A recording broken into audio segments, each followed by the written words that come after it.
수능에 자신이 있었기에 최저 조건을 높게 설정해 놓은 의대들을 알아보고 지원을 했습니다. 즉, 자신이 부족하다고 생각되는 면이 있을 때는 각 대학의 전형을 잘 파악하고 그 약점을 상쇄하거나 강점을 부각할 수 있도록 수시 지원을 했던 것이 제가 이번 입시에서 합격할 수 있었던 방법인 것 같습니다.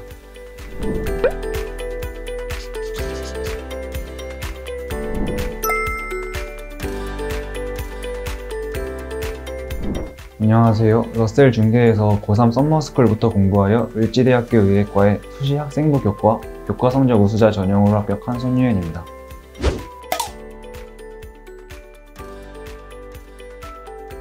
목표했던 대학교를 가지 못하여 아쉬운 마음도 들긴 하지만 현역으로 의예과에 진학한 것에 대해서는 만족스럽게 생각하고 있습니다.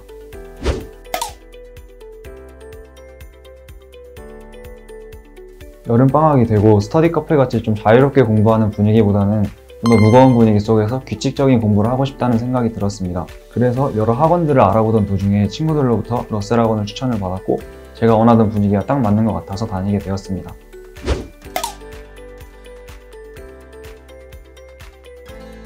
제가 합격한 교과 성적 우수자 전형을 기준으로 말씀드리자면 일단 당연히 가장 중요한 것은 내신 관리라고 할 수 있습니다. 흔히 교과 전형이라고 말하는 전형에서는 학교마다 반영 비율, 과목 등은 조금씩 다를 수 있긴 하지만 결과적으로 내신에서 등급을 잘 받은 사람이 압도적으로 유리하다고 볼 수 있습니다.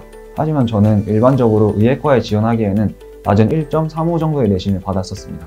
그래서 수능에 자신이 있었기에 최저 조건을 높게 설정해 놓은 의대들을 알아보고 지원을 했습니다. 즉, 자신이 부족하다고 생각되는 면이 있을 때는 각 대학의 전형을 잘 파악하고 그 약점을 상쇄하거나 강점을 부각할 수 있도록 수시 지원을 했던 것이 제가 이번 입시에서 합격할 수 있었던 방법인 것 같습니다.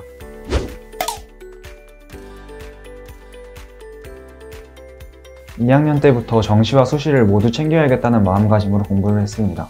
그래서 수시 최저 등급에 준비한다는 마인드라기보다는 정시를 잘 봐서 수시 면접을 빼고 정시로 가야겠다는 생각을 가지고 공부를 했습니다.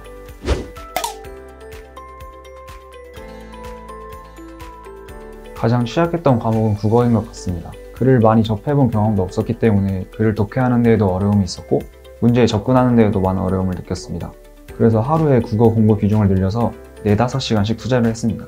그래서 수능 직전에 보았던 모의고사들에서는 만점에 가까운 점수를 받아서 완전히 극복을 해냈다고 생각했습니다. 그러나 현장에서의 긴장감은 정말 지금까지의 노력을 무색하게 만들 정도로 심했고 그 결과 압박감 속에서는 완전한 실력을 발휘하지 못했던 게 아직까지 아쉽게 생각됩니다.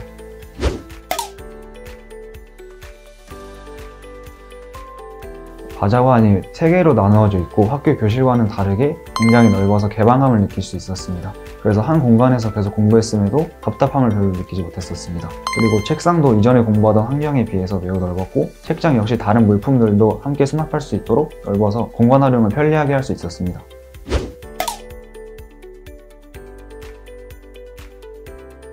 내가 대성 더 프리미엄 모의고사의 도움을 많이 받았다고 생각합니다.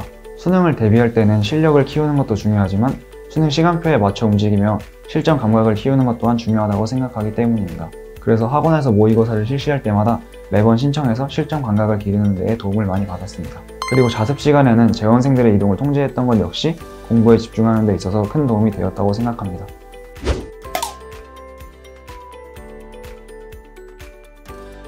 공부와 관련되지 않은 일들에 대해서는 관여를 전혀 하지 않으셔서 편안한 느낌을 받았고 온전히 공부에 집중하는 데에 도움을 많이 받았던 것 같습니다.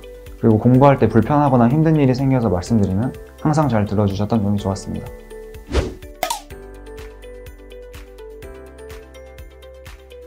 아무래도 공부 습관을 규칙적으로 형성하고 유지하는 데 있어서 도움을 많이 받은 것 같습니다.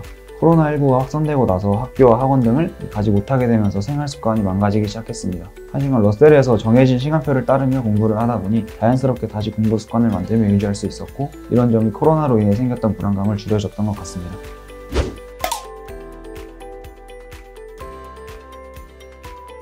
(9월) 모의고사쯤이 가장 힘들었던 것 같습니다. 그 시기가 자소서 마감 시즌과 겹쳐서 심리적으로 많이 부담되고 지쳤던 때였던 것 같습니다. 그래서 9월 모의고사 준비와 자소서 작성을 완전히 분리해서 생각하기 위해 자소서 쓰는 시간을 딱 정해놓고 그 시간을 지키려 노력했습니다. 그렇게 해서 조금이나마 부담을 덜고 두 일에 모두 집중할 수 있었던 것 같습니다.